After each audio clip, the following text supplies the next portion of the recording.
Muito bom dia, boa tarde, boa noite, pessoas lindas. Eu não sei que horas vocês vão estar vendo esse episódio. Nosso 13º, minha gente. Estamos chegando quase ao final dessa primeira temporada. Mas eu estou muito feliz porque hoje conseguimos trazer uma pessoa que é craque dentro de campo, fora de campo. Uma pessoa que é muito elegante. Eu venho até de salto hoje. Vocês que estão aqui acostumados a me ver de tênis, hoje eu vim de salto para receber essa elegância, essa pessoa que eu amo. Mas antes de falar quem é, vocês já sabem, aquele pedido. Já se inscrevam no canal, vocês sabem que é muito importante. O YouTube entende que é um conteúdo relevante e faz chegar a mais pessoas. A nossa voz tem muito mais alcance. Aê, ali, ó, dá aquele like se você gostar do conteúdo, compartilha geral, ativa o sininho, porque toda quinta-feira estaremos aqui com um novo episódio. E siga a gente nas nossas redes sociais, @a embaixadora Milene Domingues. Fechado? Agora sim, vamos apresentar a nossa gatona, que eu amo muito, e conseguimos trazer... Eu chamo de Calan, mas na verdade é a Aline Calandrini. Não dá pra chamar você só de Aline, parece muito pesado, gente. Obrigada, lindona. A Calan agora, ela trabalha mais... Se eu já achava que ela trabalhava quando a gente estávamos juntas na Band, que era bastante trabalho e tal, agora global, é assim, é um jogo atrás do outro, um jogo atrás do outro. Eu falei assim, eu tô andando na rua, eu vejo nas padarias, Calan. Eu falei, Calan, tira uma foto, mando. Calan, obrigada, viu? Eu sei que a vida é muito mais corrida. Pré-Copa do Mundo, então os jogos estão cada vez maiores, as reportagens. Então, muito obrigada de ter conseguido um tempinho para vir aqui na minha casa, na minha sala. Muito bem-vinda. Oi, Mi, você sabe que por você a gente faz de tudo. Você é uma mulher muito especial, você sabe o quanto eu te admiro como mulher, como embaixadora, como jogadora. Jogadora ainda, porque ela ainda está nativa, é importante a gente falar sobre isso. E, obviamente, também dar bom dia, boa tarde, boa noite pro pessoal que está te assistindo. Dizer que você é elegante sempre. Você veio de salto alto, eu vim de bota, vim baixa, tá bom? Porque ela é muito mais alta do que é para ficar na altura da Calan. Eu tive que vestir um salto aqui, sei lá, 18, 15, eu nunca entendo essas coisas, Calan. Mas obrigada. Muito, muito feliz pelo convite. A gente vai falar aqui sobre muitas coisas, sobre futebol feminino, sobre Copa do Mundo, sobre carreira. Fique à vontade para perguntar tudo que você quiser. Já que, ó, aqui esteja em casa, é um bate-papo que será filmado. A gente estiver assim na nossa casa. O Calan, estava vendo aqui, eu sei que você é uma super campeã, né? Eu conheci a Calan, ela ainda era jogadora. Mas aqui, ó, campeã sul-americana, sub-20. Campeã sul-americana com a seleção brasileira em 2014 e em 2008, né? Tricampeã brasileira, 13, 17 e 18. Tricampeã paulista, 2007, 10 e 11. Liga Nacional de Futebol Feminino em 2007, bi da Copa do Brasil, a extinta Copa do Brasil, 2008 e 2009, e bi Libertadores 2009 e 2010. Que isso, gente? Você tem um armário só para os títulos. Eu comecei minha carreira um pouco tarde, comparada às meninas que já jogam futebol, porque eu sou da Amapá, eu sou de muito longe e vim para cá com 16, 17 anos. E fui pro Juventus, fiquei 4 meses, depois eu comecei uma trajetória muito feliz no Santos, né? O Santos não era tão grande como a gente vê hoje, a marca Sereias da Vila não era ainda desenvolvida. Você citou o título da Liga Nacional, que foi o meu primeiro título, e desde ali começou a ter um departamento muito interessante em relação ao futebol feminino no Santos, que se formou o Sereias da Vila. Sim. E muitos desses títulos que você acabou falando aí foram conquistados pelo Santos. Mas o primeiro brasileiro foi pelo Centro Olímpico. Foi pelo Centro Olímpico, com o Arthur, que está no Corinthians hoje. O Arthur tem uma importância muito grande na minha trajetória, assim como o próprio Cleiton, foi meu primeiro treinador, foi o cara que me lapidou. E o Arthur também mudou minha forma de jogar, sou muito grata aos dois treinadores. Seleção brasileira, muito feliz com categoria de base na Sub-20. Mas eu sinto que faltou para mim, na principal, ir para uma Olimpíada, ir para um Mundial. Cheguei perto de ir para um Mundial, fui cortada às vésperas. Faltou para mim, mas eu tô feliz que agora tem a Copa do Mundo Feminino. Sim. E como jornalista tô indo aí para minha segunda. Mas fui realmente muito feliz como atleta. Pena que a gente não tinha essa visibilidade que a gente tem hoje. Você sabe melhor do que eu, né? Quando me fala assim, porque eu sou muito relacionada com as embaixadinhas, né? E aí muita gente não me viu jogar. Sim. E aí, eu não tenho material disso.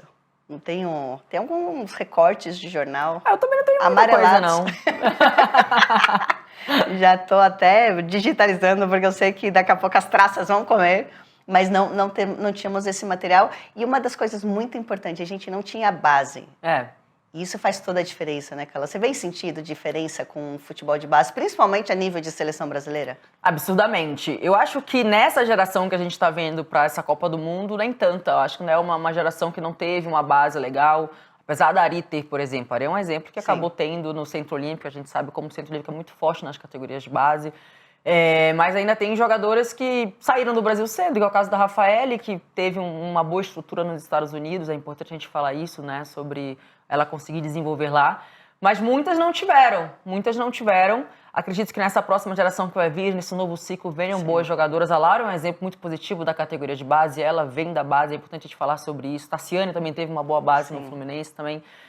Mas, obviamente, que a gente consegue perceber, sim, já a inserção da base no futebol feminino brasileiro. E isso é extremamente importante. Mesmo assim, ainda acho que no próximo ciclo a gente vai conseguir colher melhor essas garotas da base.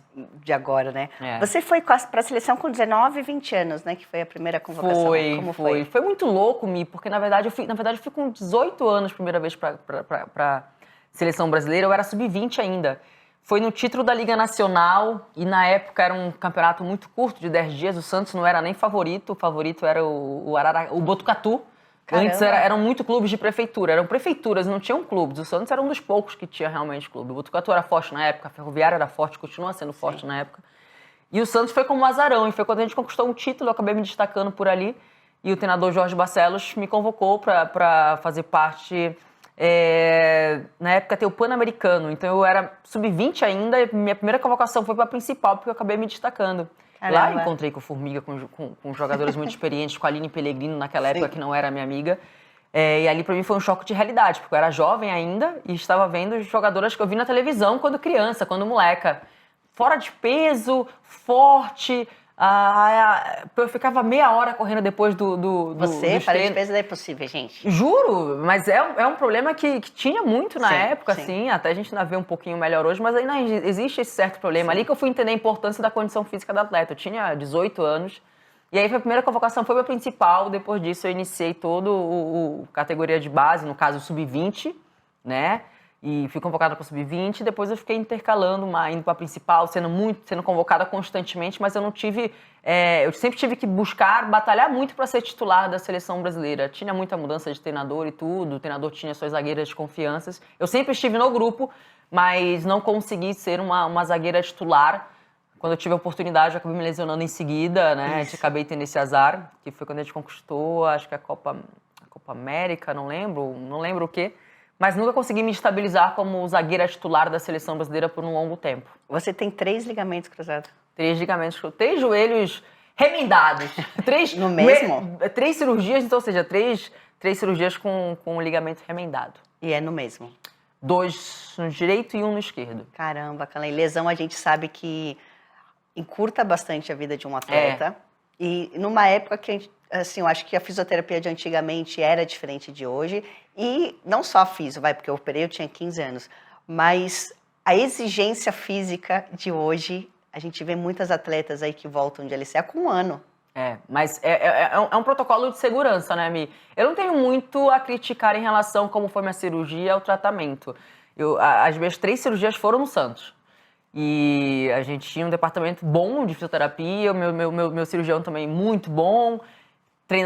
A fisioterapia eram 2 vezes por dia, era muito intenso, era muito cansativo mentalmente. Então, assim, já era muito rápido o procedimento. Então, eu não tenho para falar sobre como foi meu tratamento. O contrário, assim, muito elogio mesmo ao meu cirurgião, ao Peter, ao Tom, que eram meus fisioterapeutas da época do Santos. Tinha uma estrutura legal para isso.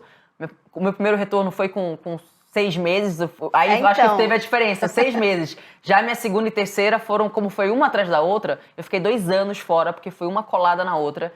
E aí isso foi punk. Mas eu acho que essa questão de 8 meses, 9 meses, eu acho que é um protocolo mais de segurança por ver muita reincidência mesmo de LCA acontecer. E o mental, como é que fica? Porque hoje difícil. A gente se fala muito, hoje é um assunto bem abordado, a depressão de um atleta pós-lesão. Mas antigamente era meio lidado como frescura. Sim. Ou que não está motivado. Sim. A minha primeira foi um choque por ser a primeira, mas assim, eu sozinha operei... Foi sozinha, todas as vezes foram sozinhas. E é muito engraçado, porque Toda vez que eu faço uma transmissão, não repito mais essa frase, mas toda vez que eu faço uma transmissão, a Gabi Portillo foi responsável pela minha segunda lesão, não responsável. Ela me deu um drible que eu não consegui voltar para a posição, aquele drible tradicional dela, que ela vai pro fundo e puxa para dentro, e não consegui travar. E não consegui, meu corpo não conseguiu girar, meu joelho ficou preso. Foi no lance com ela. E toda vez que eu faço um jogo da Gabi Portillo, ela faz o mesmo lance e na minha cabeça eu falo: puta, machuquei minha joelho pela segunda vez nesse lance da Gabi Portillo, porque ela mudou muito rápido de direção. E eu não cito mais porque fica chato, manjado, mas eu citava muito isso na Band, esse lance, a Gabi Portillo acabou sem querer. Mas todas as lesões foram sozinhas. A primeira foi na Vila Belmiro, a segunda foi no São José, a Gabi Portillo jogava no São José. E a minha terceira foi quando eu tinha acabado de voltar da segunda lesão, da segunda cirurgia. Então, a primeira e a segunda eu tirei de letra, tranquilo, até foi um tempo longo, foram 5 anos para acontecer a segunda. Mas a minha terceira foi colada com a segunda. Eu estava recuperada já, estava fazendo a transição. Coincidentemente, a Emily tinha até me convocado para a seleção brasileira, depois de um longo período sem atuar. Eu acho que por ela ver o meu trabalho, enfim, confiar no meu trabalho. Ela acabou me convocando para a seleção. Eu fiquei muito feliz, porque jamais imaginaria, porque, eu vim de lesão, né? Não fiz nenhum jogo, nada. Estou na transição, de fato, para o campo. Com uma semana de transição no treino, eu tive a minha terceira lesão, que aí sim o meu mental foi por água abaixo. Se a primeira e a segunda eu estava empolgada e um dia após o outro, querendo comer os trabalhos na fisioterapia, querendo com tudo, a minha terceira foi realmente determinante, inclusive, para eu encurtar a minha trajetória nos campos.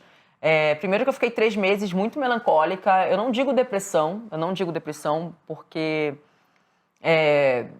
enfim, mas eu fiquei muito mal, muito melancólica, eu não queria ver ninguém. Eu não ia nos treinos, nos jogos das Sereias da Vila na época, me fazia mal aquilo.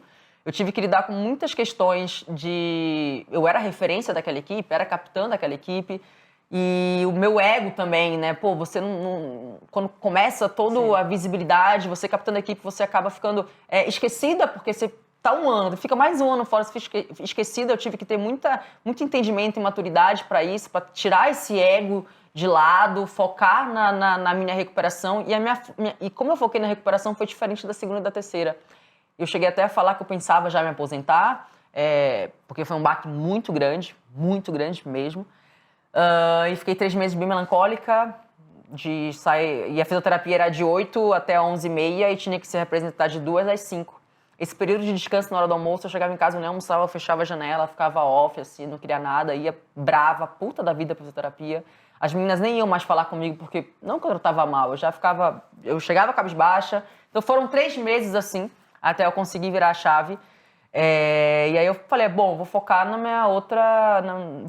depois de muito tempo focando só no futebol, na minha carreira, em seleção brasileira, em se destacar nisso, foi quando eu virei a chave e falei, vou priorizar agora o jornalismo. Então comecei a fazer minha fisioterapia para recuperação, e foi quando eu comecei a aparecer na Santos TV, apresentando, entrevistando, pré-jogo e tudo. Ali foram meus primeiros passos no jornalismo. E depois... Você gostava já? Ou isso foi um escape? Não gostava, foi um escape, sendo bem honesta, assim. Eu sempre fui uma atleta que gostava muito de treinar, eu era viciada nisso, e muitos falavam que as minhas lesões poderiam ser por conta disso, pelo excesso de treino, pelo excesso de corrida, que eu treinava fora do expediente de treino, porque eu sempre gostei muito. Porque eu tomei muita porrada naquela época do Pan-Americano de ficar correndo por estar fora de forma, que eu via a necessidade de você estar bem fisicamente para você desempenhar um bom trabalho. Então, eu sempre fui muito disso, muito disso. E algumas pessoas acharam na época que por esse excesso de treinamento pode ter acontecido o desgaste, tudo por causa do joelho. Overtraining. Exatamente. Eu vivo ouvindo isso. Nossa, tá doendo aqui, Milene, overtraining. Ai, caramba, não, gente, aqui é viciante. E ainda mais se você sabe de um passado que te marcou, de você ter que correr atrás do prejuízo, aí você fala, não vou chegar... Você já sabe que se você deixar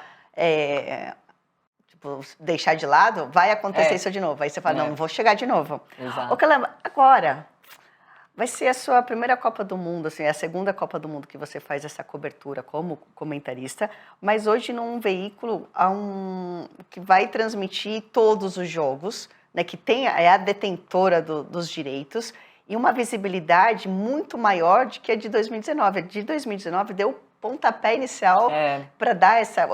foi uma virada de chave na cabeça de muita gente que existe, sim, Copa do Mundo Feminina, que o Brasil joga há muitos anos a Copa, mas que ela passou a ser conhecida. E aí teve a Band, que sempre... Bom, a Band, eu preciso agradecer sempre ao nosso saudoso Luciano do Vale, porque eu sou da época que eu joguei com o Luciano do Vale narrando os jogos, então sempre apoiou muito a modalidade. Mas hoje, assim, a visibilidade é muito maior. Claro. Dá aquele friozinho na barriga quanto à entrega, no sentido de que você é uma mulher. E a gente ainda lidar muito com o preconceito de uma mulher fazer um comentário. E se o comentário, sei lá, você falou o nome de uma jogadora que tá número 8, você falou um nome e é outro, as pessoas estão te olhando sempre com uma lupa. Se acontece isso pelo lado masculino, ainda é muito... As pessoas ainda relevam muito mais do que um comentário feminino. E numa visibilidade dessa, você dá aquele friozinho na barriga. Se bem, gente, que eu sei que a Calan se prepara, está há 1 ano se preparando. Ela está se preparando desde que falaram que a Copa ia ser na Austrália. Pior que não, Mi, eu não estou conseguindo, cara. O pior é isso, no pior é isso. Bom, porque você é muito estudiosa. Eu sou muito. Eu acho que eu preciso ter uma base de estudo, mas depois a gente fala sobre isso. Cara, eu acho que a Band tem uma importância muito grande no futebol feminino no Brasil. Isso é indiscutível. Para mim, foi a maior incentivadora, é a maior incentivadora. Eu não falo de quando eu entrei na Band, estou falando lá atrás de Luciano do Vale. Então, a Band sensacional e não só no futebol feminino, como no esporte. No Brasil, em TV aberta, a Band, para mim, é a grande percussora. Isso é indiscutível. Eu sinto o frio na barriga, como eu senti em 2019. Para mim, 2019 foi um marco muito importante da modalidade no mundo. Foi um divisor de águas sobre evolução tática, técnica, física, mental das atletas, sobre a visibilidade, sobre mulheres atuarem nessa Copa do Mundo, jornalista, apresentadora, comentarista. Enfim, é indiscutível. O Equal Pay, que foi importante com a Meg Rapinoe ali falando sobre isso, Marta na chuteira, o batom da Marta, enfim. Então foi realmente muito louco. Só que ali a gente não fez tantas transmissões, né? A gente fez alguns jogos do Brasil e tudo... E não era uma cobertura, obviamente, como a gente está vendo esse ano. E esse ano, obviamente, que a Globo vem como detentora dessa Copa do Mundo, como também já era em 2019, óbvio. Mas esses 4 anos foi quando a gente conseguiu ver o futebol feminino brasileiro ganhar visibilidade, ver transmissão com a Band, com plataformas digitais, com fãs, com torcedores, com gente curiosa querendo saber como funciona o futebol feminino. Então, acho que 2019 foi o start para isso. Hoje a gente vê muita gente interessada, mas já entendendo também sobre como funciona o futebol feminino, ou seja, a gente consumindo mesmo, querendo saber, e não só saber, mas entender taticamente, falar, palpitar taticamente, porque acompanha a modalidade. Então, é onde os olhos estarão realmente 100% visados, de 20 de julho a 20 de agosto na modalidade, isso é indiscutível, com gente que já entende bastante sobre isso, e gente que vai chegar também depois dessa Copa, como... É o que a gente espera que muitas pessoas cheguem também. Bem-vindos! Todo mundo tem que chegar, e isso é legal, obviamente. Mas uma cobertura muito maior, é indiscutível. Uma cobertura muito maior, a gente vai fazer muitos jogos no Sport TV, a Globo vai fazer os jogos da Seleção Brasileira depois dos times, as seleções que passarão de fase. Se Deus quiser, a gente espera que a seleção consiga avançar, porque não vai ser fácil, obviamente. E o frio na barriga, cara, eu tenho frio na barriga em todas as transmissões, como eu tinha quando jogadora mesmo, já prestes a aposentar. Eu sempre brinco que era muito comum, antes do juiz apitar o jogo, eu sempre fazia xixi nas calças. Sempre fazia, porque me dava um frio na barriga, eu ficava nervosa, ansiosa, sempre caía um pinguinho de xixi, as meninas já me olhavam lá do banco e falavam, me dá aí uma água. Eu abria o térmico, abria o short, jogava a coisa no xixi, porque isso me dava um frio na barriga, me dava ansiedade para até começar a partida, e eu tenho isso até hoje. E é bom esse friozinho, né? É bom, não é tem que ter, tem que ter isso, né? Eu ainda não comecei a estudar 100%, já dei os primeiros passos ali. Mas ainda não me dediquei 100% porque realmente é muito volume de jogo do masculino, acontece muito, mas eu tô o tempo inteiro ligada no que está acontecendo. Eu vi uma notícia, eu vou lá, colo no meu computador, vou anotando, falta eu ajustar, organizar direitinho, né? Mas, por exemplo, já sei as convocadas dos Estados Unidos, as convocadas da Inglaterra, Espanha e tudo e tal, e vou pegar para analisar 100% amanhã. Amanhã eu vou começar a analisar. Você assistiu a final da Champions, foi algo espetacular, não foi? Sensacional. Meu Deus do céu, assim, além da visibilidade, muita gente assistindo, o nível do jogo. Mas, Mi, é uma coisa que é muito notória. É uma coisa muito notória. Para mim, a Copa de 2019 já foi notória. Quando a gente vê uma evolução técnica, tática, física, mental, a gente vê as participações das goleiras jogando com o pé, uma coisa que vem acontecendo com mais frequência, vem sendo um ponto muito importante nisso. Então, é uma evolução que a gente vai ver, obviamente, agora, 4 anos depois, mais uma vez. Já, para mim, foi um salto naquela Copa. Essa vai ser mais um salto, agregar qualidade no jogo de futebol de mulheres. Então, eu tô com uma expectativa muito grande, mesmo com muitas jogadoras lesionadas, grandes jogadoras lesionadas que se destacaram por aí, na seleção da França, na seleção da Inglaterra, por exemplo. Mudanças no comando também de algumas seleções, como na França. Então... E, obviamente, da nossa seleção brasileira, acho que esses últimos 2 amistosos deram uma confiança muito grande para as atletas, ver que elas conseguem mais, né, do que a gente viu. A gente já viu um padrão, né? Boa parte do ciclo. Então, a expectativa realmente é muito grande nessa Copa. Bora, Brasil! Tá para começar! Calan, vou te deixar pensando um segundinho, mas bem rapidinho, porque eu sei que você é rápida nessa. Calan, para tirar essas bolas assim, na zaga, pá! Não pensar 2 vezes. Que a gente tem um momento aqui que chama Quebrando Barreiras. Teve algum momento na tua vida que você teve que quebrar uma barreira para chegar onde você chegou? Ou para te dar uma mudança de chave? Espera, não fale agora. Olha, parecia agora aqueles programas de tensão, né? Não, seguro, não, mais um pouquinho. Porque temos... Roda a vinheta, por favor.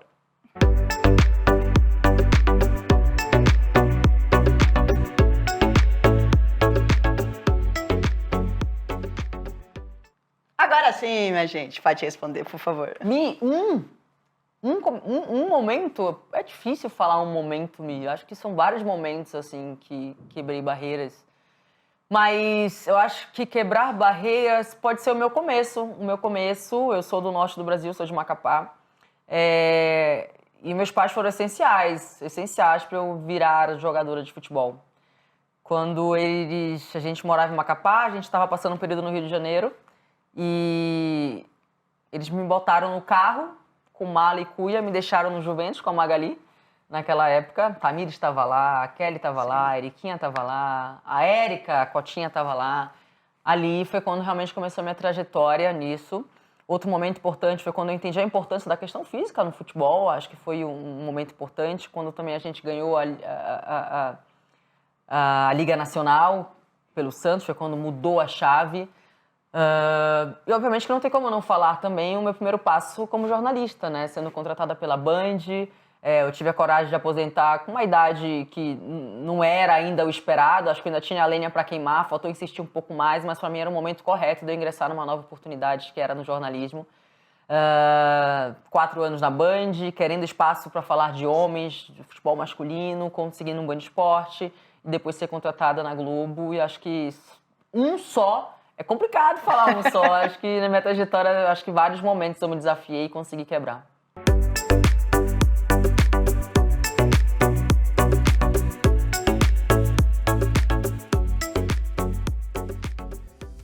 Galera, e não é de hoje que o Banco BMG apoia e muito o nosso futebol feminino. Eu sou embaixadora desde 2020 e posso afirmar que são diversas campanhas em prol do nosso futebol feminino. A mais nova dela é esse cartão aqui, ó, cartão de crédito e débito, especialmente feito para quem quer apoiar a nossa modalidade. Como você faz? É fácil, gente.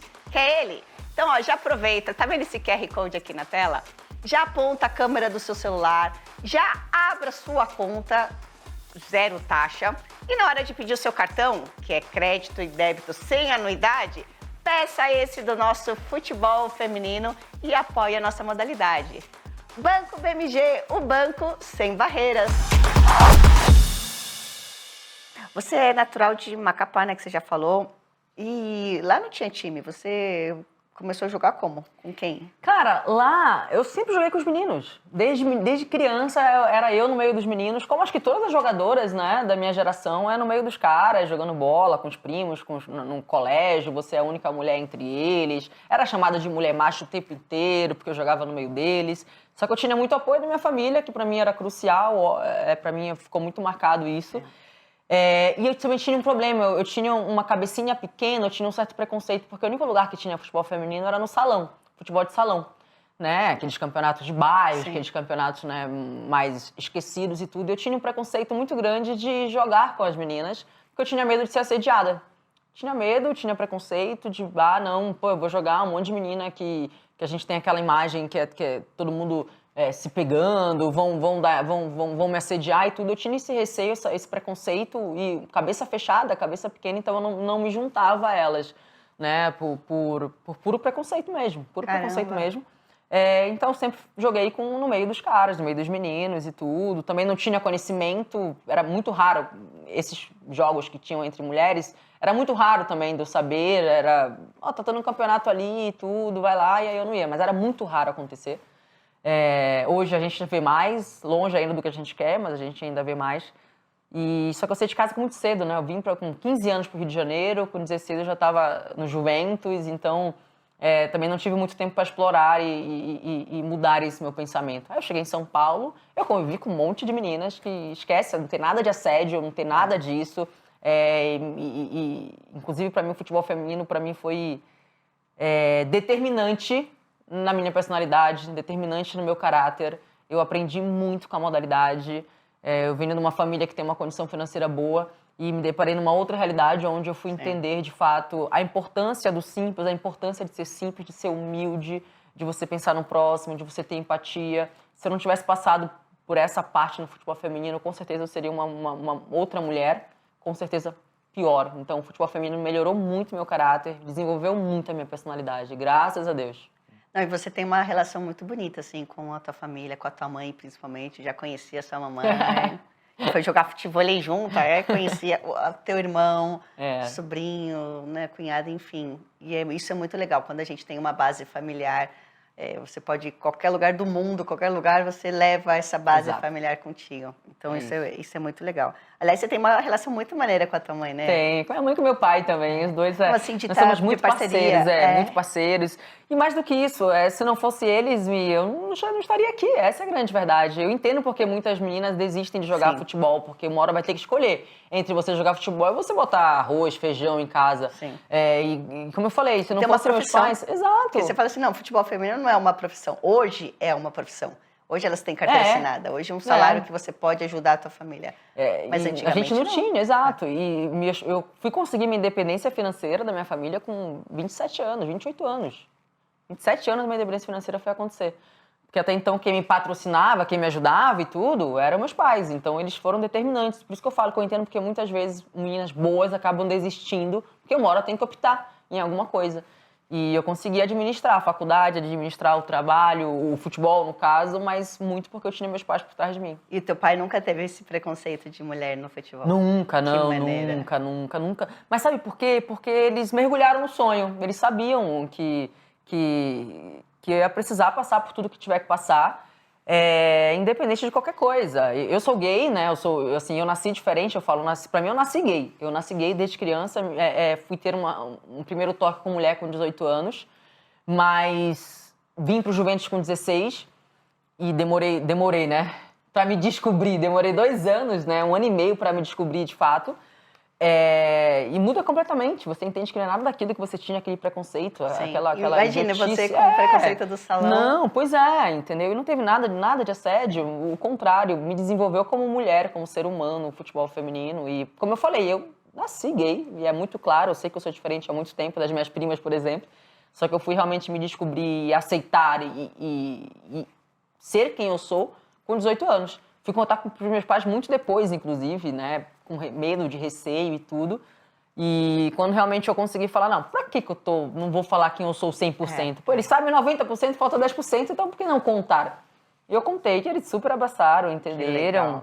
Meu pai falou, já sabia, minha mãe não sabia. Minha mãe, não, mãe, como você não sabia, mãe? E seu pai falou, já sabia? Filha, eu sei que desde criancinha, eu sabia que você era, desde criancinha, demorou pra falar. Meu irmão, por que você não falou antes? Pô, a gente tava demorando, a gente já queria trocar uma ideia, tu com toda namorada, a gente e tal. A gente já sabia, todo mundo já sabia, né? Mas eu acho muito legal a gente falar sobre isso, porque é o conhecimento. Quando o desconhecido te traz essa coisa do preconceito e te faz pensar algo que não existe, porque você não tem o conhecimento de como é. E eu sempre escuto a maioria das meninas falando que o primeiro preconceito é com ela mesma. Exato. Ela tem o preconceito Exato. do que ela está sentindo. Como assim eu estou sentindo isso?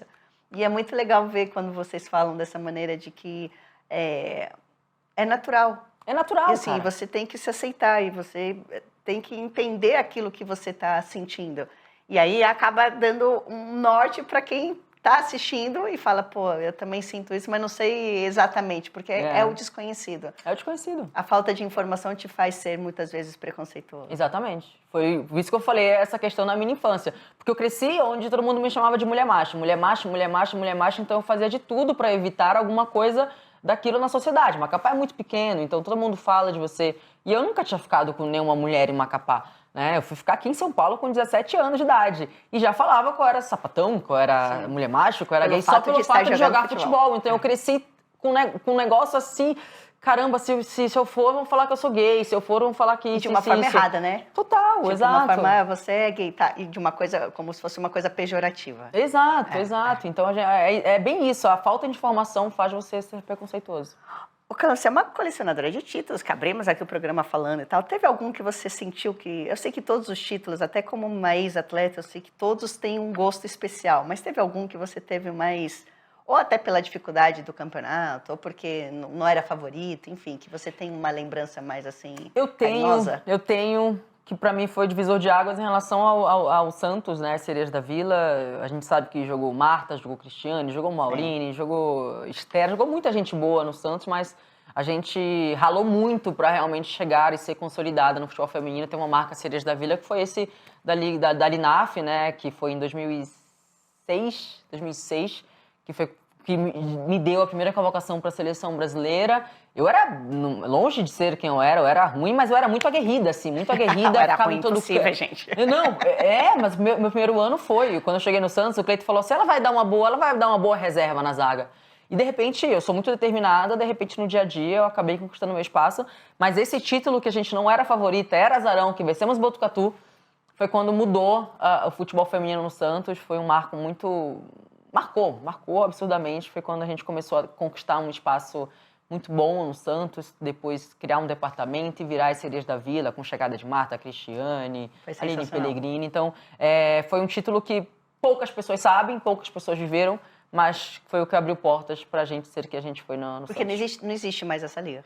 Não, acabou há muito tempo. Acabou há muito tempo. Há muito tempo. É que Ninguém sabe disso, ninguém sabe. Foi marcante. Ainda fiz um gol. De cabeça? De cabeça. Só assim, né, Mi? Zagueirona, aquela... Eu acho lindo o gol de cabeça. Já te falei várias vezes. Um dos gols mais bonitos que eu acho falta, que eu acho espetacular, e gol de cabeça. Eu acho que são dois gols pela plástica do movimento. Exatamente. Cris Roseira, gente. Que isso? Nossa. Melhor cabeça. 2, 3, 2, 1. Foto. Melhor cabeceadora do futebol brasileiro, indiscutivelmente. Ela fez um gol agora no último jogo que acabou estando impedida, mas assim, ela para. Bom, e na Copa do Mundo, né, a estreia do Brasil com 3 gols da Cris de cabeça, sacanagem. O movimento dela é incrível. É muito bonito. Temos outro momento aqui, é que quem apostou em você, quem foi aquela pessoa que apostou, ou alguma situação, mas normalmente uma pessoa que, quando você já estava quase ali desistindo, não vou conseguir, ou alguma dificuldade, aí foi essa pessoa e falou assim, não, bora lá que você é boa nisso, eu vou apostar em você, porque realmente te deu esse empurrãozinho no período que você estava aí mais caidinha. Não? Um segundinho, pensa, roda a vinheta.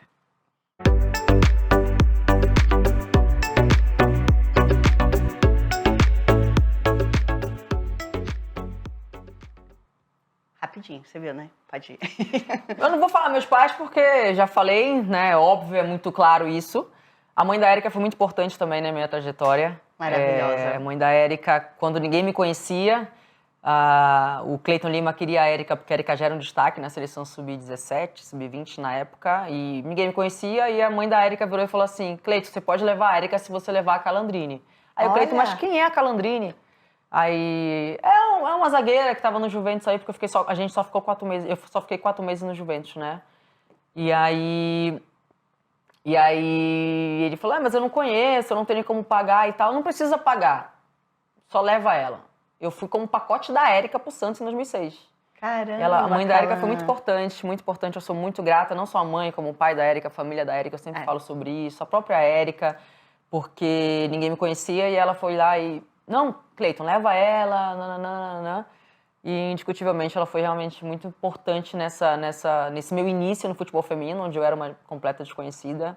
E apoiou, incentivou, e eu sou muito grata à família da Érica. Dentro de campo, não tem como a gente não falar de Cleiton e Arthur Elias.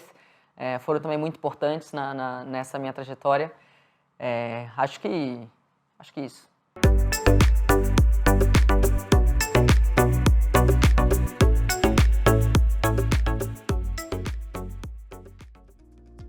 Galera, eu também sou embaixadora do maior site de apostas esportivas e jogos online do Brasil. São várias opções de esportes para você fazer o seu palpite com as melhores cotações. Os jogos online, minha gente, tem um que é muito a minha cara e que eu amo e indico muito para vocês, que é o Futebol X. É um jogo de embaixadinhas, onde você pode demonstrar ser o rei ou a rainha das embaixadinhas com apenas 10 centavos. E você multiplica o seu dinheiro enquanto se diverte. Moleza, hein, minha gente? Tá vendo esse QR Code aqui, ó? Se você não é cadastrado, já se cadastra, já ganha o seu bônus de R$5 para fazer aquele palpite e faturar aquele dinheirinho extra. Combinado? Aqui, ó. Agora vamos falar da vida pessoal. Não, tô brincando. Não, mas você falou que não tinha polêmica. Não, mas não existe polêmica, existe muito amor. Você namorar a Esther, né? A Esther é ex-bailarina do Faustão, maravilhosa. Eu tive a oportunidade de conviver em alguns momentos com vocês. E é muito legal ver a relação de vocês. E duas pessoas assim completamente... Muito diferente. Você nem terminou de falar, já falei muito diferente. Mas é muito legal, porque ver vocês juntas é muito... Você mesmo sabendo da particularidade de cada uma, se completam. E assim, a Esther é um ser de luz, gente. Ela é mesmo. Ela é muito tranquilona, assim. E assim, é muito engraçado ver as suas postagens falando assim, oh, amor, o que está acontecendo no futebol? A Esther já aprendeu? Não aprendeu nada, mas ela me acompanha, a mim em tudo. Eu tô nas transmissões, ela tá assistindo, ela manda foto, arruma o cabelo, tá falando bem, melhora a sua dicção. Ela é uma incentivadora, ela me incentiva absurdamente. Muito, é muito parceira, muito companheira. Procuro fazer o mesmo, nós somos realmente muito diferentes. Enquanto eu sou calma, eu sou tranquila, ela é agitada, ela é ansiosa. Ela fica um pouco tempo parada, ela já fica agoniada, e eu não, eu sou uma boa, eu sou tranquila. Ela é muito intensa em tudo, eu sou mais tranquila. Ela bota intensidade em tudo que ela é do faz. Café? Ela é do café, eu sou do drink, do álcool, do vinho. Enquanto eu tô tomando meu vinho e meu gin, ela tá lá no café, no chá. Cara, a gente tem uma relação muito gostosa, muito boa. A gente tem 10 anos de diferença, talvez isso que acabe... A gente entende o porquê que existe uma certa diferença, mas muito por conta da idade. Eu, quando tinha a idade dela, eu tinha algumas coisas que ela tem. E, obviamente, que por eu ter 10 anos acima, já passei por muita coisa que ela passou. E eu tento dar esse equilíbrio pra ela, né? Eu procuro dar equilíbrio e ela me dá a bagunça, sabe? Ela me tira da zona de conforto. Enquanto pra mim tá tudo bem, tá tudo certo, ela... Bora, vamos, se mexa, faça isso, faça aquilo. Então, existe uma parceria muito bacana, assim, de nós isso que eu acho. E, assim, eu sempre falo que uma relação boa é quando a pessoa que está ao teu lado te faz crescer. E eu vejo muito, assim, né? Eu te conheço já há algum tempo e, assim, eu vejo um crescimento... E não só como a parte profissional, também pessoal, espiritual. Isso que a Calan já é maravilhosa desde sempre, mas hoje mais assim, mais em paz, não sei, mais leve. Muito mais. Foi isso que eu falei, 10 anos de diferença, muita coisa que ela tem, eu tenho certas coisas que ela tem e com o tempo eu acabei amadurecendo em certas situações. Quando eu vejo que ela tá agoniada, amor, vai passar. Sim. Quando ela, por exemplo, chegou um momento, há pouco tempo, há 3 anos, eu tava me sentindo, trabalhando já na Band, eu queria fazer mais coisas. Ela falou, por que você não faz um canal no YouTube? Aí eu, não, canal no YouTube, imagina, eu ficar falando, ficar não sei o quê. Aí eu dizia, não, ela vai, grava aqui. Um dia eu resolvi fazer. Aí foquei no futebol feminino, óbvio, né? Porque era o que a gente fazia na Band, muito feminino, então... Fiz um canal no YouTube, fiz um conteúdo no meu Instagram, tudo sobre futebol feminino. Aí daqui a pouco ela, por que você não fala agora de masculino? Eu vou falar do masculino, amor, eu não estou nas transmissões. pouco falo sobre masculino, não tenho a oportunidade de falar. Ela, mas vai, faz essa final aqui. Eu, não. Fiz. Maravilhoso. Fiz conteúdo, mas comecei a fazer masculino e de repente fui pro Band Esporte pra falar dos homens, dos caras, hoje na Globo. Então, ela me tira muito da zona de conforto, ela me tira muito dessa calmaria, para que de fato eu seja realmente uma melhor profissional cada dia mais. Não, maravilhosa. Eu sou muito fã das duas. Ó, jogadora, jornalista, comentarista, qual é o próximo passo da Cláudia? Será que a gente tem que perguntar para a Esté que ela vai te dar agora de qual o próximo desafio que ela vai te propor? Dançar? Não, dançar é difícil, esquece. Sem chance. E já dancei no clipe para nunca mais. Verdade, vocês Pra fizeram nunca você fez clipe e fez um ensaio espetacular. Um ensaio também, que tirar foto. coisa linda, Quem gente. olha meu perfil, acho que, tipo, no Instagram, acho que eu adoro tirar foto. Cara, eu não gosto.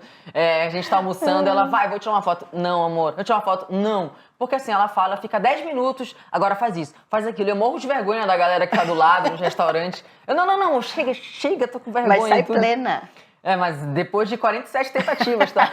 Isso não mostra, né? Esse literalmente a Globo não mostra, né, gente? Não, mas é muito legal, assim, tem algum projeto que você queira, assim, de algum projeto de outra profissão? Não outra profissão, mas sei lá, explorar novos... Honestamente, assim, como eu falei, eu sempre fico numa zona de conforto e é sempre bom desafiar. Mas eu tô num momento onde eu tô muito focada na emissora que eu tô. Eu quero me dedicar cada vez mais a conquistar um espaço cada vez maior. Hoje eu também participo da Patrícia Poeta, algo que foi muito legal. Tô no Boleiragem, que é muito legal. Vem outros convites para outros tipos de programas, que é para o entretenimento, que é uma coisa que eu também quero muito também ir. Não virar apresentadora nem nada, mas também sair da bolha do esporte, sair da bolha do futebol para isso. Então, a minha ideia hoje é dar o meu melhor dia a dia em cada transmissão, seja no masculino, seja no feminino, e furar bolhas, mas, obviamente, sempre sendo a comentarista. Exato, sendo uma comentarista, analisar o jogo. Eu procuro estudar, eu procuro, como você falou, eu sou muito estudiosa, porque eu preciso de uma base nos jogos, nas transmissões, para eu ter uma análise melhor, tática, técnica, física do jogo. Eu estudo muito, mas aquilo ali na hora do jogo não serve para muita coisa em si, porque eu vi o que acontece ali. Mas eu preciso dessa base para eu me sentir segura. Depois disso, eu confio nos meus estudos, que é... Como assim teus estudos? Eu estudo muito análise tática, vários cursos. Para tentar passar o melhor conhecimento para quem está do outro lado, de uma forma simples. Não tanto o futebol moderno, mas mesclar as duas coisas, a forma de falar. Então, assim, meu foco hoje 100% é nisso, consolidar meu nome realmente como comentarista. Depois que eu consolidar, eu penso em outras coisas, mas furar essa bolha do esporte para o entretenimento é algo que vem acontecendo e eu estou muito contente. Não, e tá muito bem, viu, Calan? A gente que vem de fora, assim, não é porque ela é minha amiga, não, né, gente? Vocês sabem disso, que vocês acompanham, não. Mas, assim, de ver você solta e tranquila num lugar que você se sente à vontade. Eu acho que isso é o que mais toca as pessoas, quando você consegue transparecer que você está à vontade fazendo aquilo que você faz com amor. Isso não tem como dar errado. Eu sempre falo, é um dos conselhos que eu dou pro meu filho, né? Coisa de mãe, a gente dá vários conselhos. Mas fazer aquilo que ama. Quando você faz aquilo que ama, não tem como dar errado. Você pode passar perrengues e tal, não quer dizer que você não vai ter dificuldades. Mas essas dificuldades vão ser muito superadas de uma forma leve. E você sabe que se você está fazendo aquilo que você gosta, se hoje você não saiu satisfeita, se você errou em alguma coisa, porque acontece de errar uma análise, acontece de você dar uma opinião que a maioria das pessoas não estão vendo, mas é igual futebol, você sabe que no outro jogo, teve jogo que, cara, eu fui mal pra caramba, como atleta o mesmo serve pra comentarista. Né? Fui mal no jogo, cara, no outro dia eu tinha que treinar para não repetir esse erro e eu sabia que 3 dias depois eu tinha a oportunidade de fazer diferente. O mesmo serve para a área que eu estou atuando hoje, o mesmo serve para qualquer área que você está, não só isso. Desde que você realmente goste daquilo que você faça, então nada como um dia após o outro. Não é só aquela única oportunidade, né? Foca no acerto. Qual que você acha que foi a maior mudança do futebol feminino da época que você jogava para agora? A visibilidade. A visibilidade, a estrutura. Só que eu vou dar um parêntese na estrutura, porque quando a gente fala estrutura, a gente fala mais desses principais centros, como São Paulo, né? Como a gente vê no Sul também acontecer. Mas no Norte a gente não vê isso, no Nordeste a gente não vê isso, a mesma estrutura. Né? E não são todos os clubes aqui em São Paulo. Mas quando a gente fala de uma elite nacional, acho que a estrutura, indiscutivelmente, melhorou. Ainda não é o ideal, a gente vê muitos clubes que ainda não estão na situação ideal que a gente realmente espera de trabalho para as atletas. E acho que a visibilidade é importantíssimo para as pessoas conhecerem a modalidade, conhecerem o futebol feminino, conhecer a atleta, olhar aquela jogadora e falar, puta, que menina joga bem. Uma criança assistir a Milene jogar e falar, eu quero ser igual a Milene, eu quero ser igual a Marta, eu quero ser igual a Debinha, eu quero ser igual a Kerni, a Ari. Então isso faz com que outras meninas queiram ser essas no futuro. Então, acho que a visibilidade é muito importante, as transmissões são muito importantes para isso. Conteúdo digital, redes sociais, canal no YouTube, tudo que tiver para divulgar a modalidade, eu acho que isso acaba sendo o diferencial que a gente não tinha na época. Eu parei em 2018, no Corinthians ali, foi quando começou a mudar, né? Para mim, o divisor foi 2019, 2018 começou a ter uma mudança. Muita gente não me conhece, não sabe quem eu sou. Porque não tinha isso, né? Não tinha esses jogos transmitidos com frequência, era muito raro acontecer. A gente passava no Corinthians pelo Facebook. Pois é. Então, acho que isso realmente é algo que vem chamando atenção. Óbvio que a visibilidade também tem ônus e bônus, aí também tem um comportamento... A responsabilidade é o maior. Aí tem o comportamento do atleta, entender a sua função no universo do esporte, que hoje você tem que representar, você tem que ter boa postura, você tem que ter cuidado com o que você posta, tem que ter cuidado com o que você fala. Verdade. Então isso também é uma coisa que pesa muito na modalidade. O profissionalismo das atletas de comissão, de profissionais, como quem trabalha na área do jornalismo também, a gente que está comentando. Então a responsabilidade de todo nesse círculo é muito importante. Com uma visibilidade maior, ônus e bônus, né? Totalmente. E aí, obviamente, com uma visibilidade maior, existem patrocínios que têm mais interesse e automaticamente entrando mais dinheiro, você consegue formar uma base, consegue dar melhor infraestrutura. E até o Corinthians de 2018 para agora é outra infraestrutura completamente diferente. Agora, vamos para um momento, 2 toques. Eu sei que você também não era uma zagueira que ficava assim, fazendo firula. Era ali, ó, o que tem que fazer, faz e acabou. Até Rivaldo, hoje. Meu cachorro se chama Rivaldo, porque eu amava o Rivaldo, eu tentava mostrar essa qualidade simples, básica e eficiente, desarmadar de primeira. É isso, simples, básico e eficiente. Falou tudo, não pra que mais? Ainda mais na zaga, porque se acontece alguma coisa, já tem o gol. Eu posso perder lá na frente, que eu ainda vou ter uma volante, uma zagueira. Agora, a zaga não tem como não fazer o feijão com arroz. Aqui chamamos de 2 toques. Eu pergunto, você responde o que vem na cabeça. Perfeito. Então vamos lá, minha gente. Qual é a câmera? Qual a câmera? Não, é essa aqui. Essa aqui. Essa aqui. Essa aqui, a minha daqui, né? Vamos lá, minha gente. Melhor dupla de zaga que você fez? Melhor dupla de zaga que eu fiz? Melhor dupla de zaga? Puta, eu fiz tantas, cara. É que você jogou alguma época que... Eu fiz tantas. É difícil, cara. Carol Arruda. Caramba, Carolzinha, que isso, meu. Um momento marcante na zaga, aquele que valeu mais do que um gol. Valeu mais que um gol? Aquela tirada em cima da linha. Ah, bastante. É bem isso mesmo. Vale um gol pra gente, né? Eu adorava, assim, eu não era uma jogadora que dava muito carrinho, não. Mas eu adorava aquela oportunidade que o atacante tá batendo no gol e você chega a tempo pra tirar. Não na linha ali, mas na hora do arremate ali você chega e pá! Aí você levanta. Aqui não. Dá uma raiva, gente, isso. A gente já quase virando pra comemorar, a zagueira tira. E aí o adversário cresce, né? O time da zagueira cresce. Qual é a melhor jogadora do Brasil na atualidade, na tua opinião? Melhor jogadora do Brasil na atualidade? Rafaele. Craque. Podia ser outra, né, gente? Eu pensaria 2 vezes sobre. Uma zagueira vai falar quem, gente? Um sonho? Um sonho? Na atualidade, que eu falo, gente, que sonho a gente vai, assim, vai atualizando.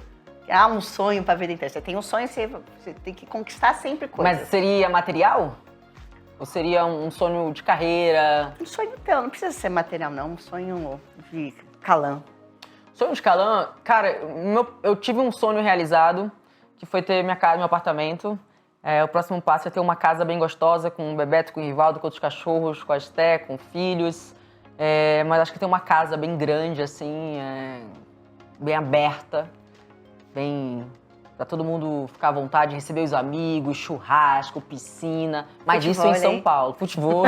Mas em São Paulo, um lugar calmo em São Paulo é um pouco complicado, né? Mas a ideia é ter uma casa bem ampla, bem grande, pra todo mundo ficar bem feliz. Deus quiser, amém, vai ser consagrado, gente, que já jogamos pro universo. E do jeito que essa mulher trabalha, é quase impossível, porque trabalho tem, a gente vai estar orando. Se o trabalho for de acordo com o dinheiro, tomara que logo. Foi difícil? Que não é muito caro. Não, é que, como eu acho que até a parte das mulheres que trabalham no futebol também é uma profissão que está começando a ser valorizada. Porque a gente já sabe que existe esse problema de diferença salarial entre homens e mulheres em a maioria das profissões. Imagina em uma que ainda existe um certo preconceito. Por isso que eu sempre falo que... E mudança não é assim, às vezes não é um preconceito pensado. É estrutural já, né? É estrutural. E é por isso que eu falo sobre eu me consolidar como uma grande comentarista. Depois disso, as coisas vão acontecer. Naturalmente. Eu tô muito feliz. Óbvio que eu não sei quantos caras ganham, nem as meninas, né? Mas, assim, eu tô muito feliz, muito realizada e na nova empresa, a Globo realmente me dá toda a estrutura, me dá todo o conhecimento, me dá todo o apoio, todo o suporte. Sou nova na casa e por isso que eu falo que meu grande objetivo hoje é me consolidar como uma grande comentarista e depois as coisas, olha. A galera já tá mais do que acostumada. E a gente que assiste os jogos, eu falo, minha amiga, aquela coisa do orgulho, minha gente, é isso. Eu ficaria aqui o dia inteiro conversando contigo, porque o bate-papo é tão tranquilo, suave, leve, fluido.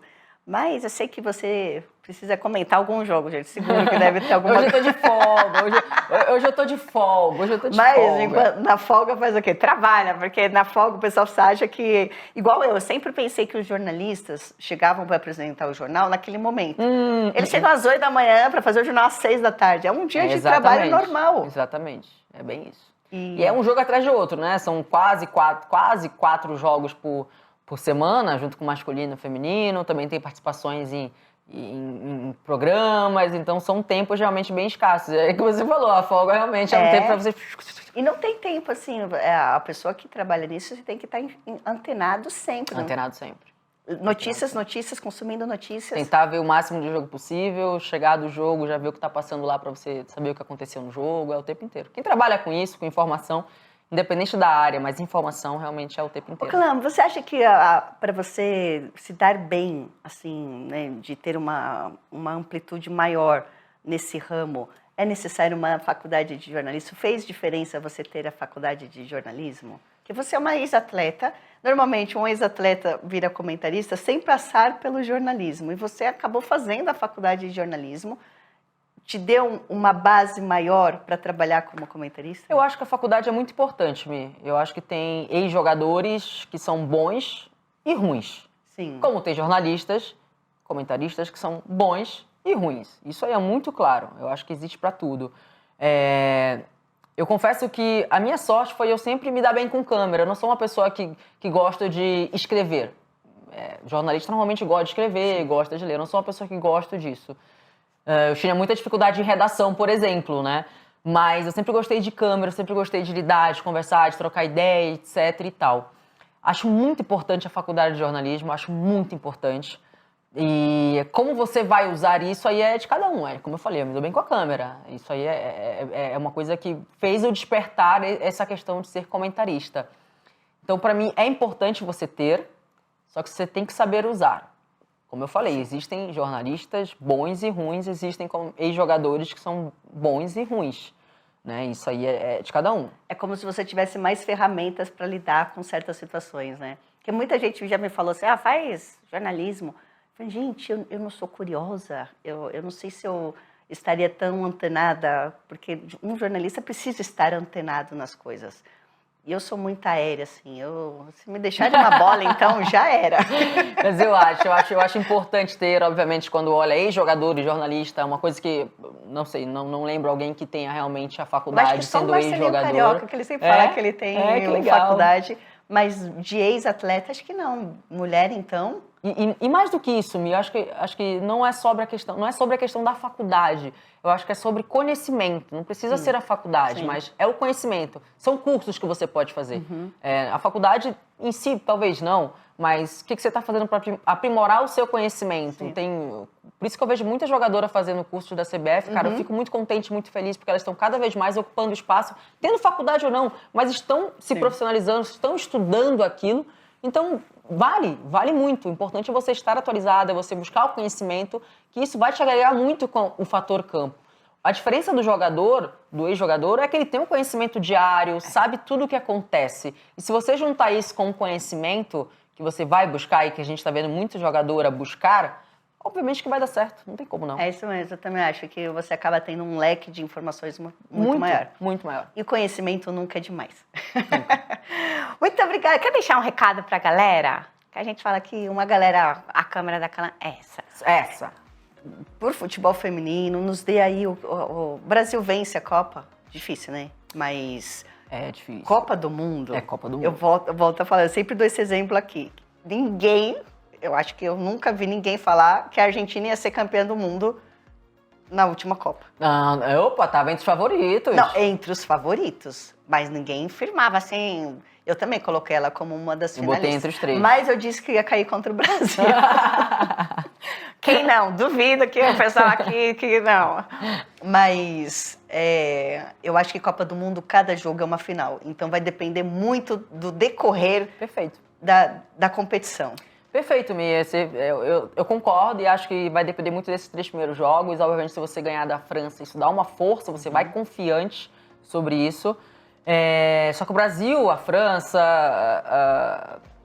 a Inglaterra, todo mundo caiu de um lado mais difícil. Os Estados Unidos está de um lado mais tranquilo, né? Isso Além de tudo isso, né, caiu Carla? num lado bem bom, assim, comparado ao nosso lado ali. Mas, obviamente, que esses 3 jogos da fase de grupos é muito importante para você ganhar confiança. Esses 2 amistosos que aconteceram também foram muito importantes para dar essa confiança para as atletas.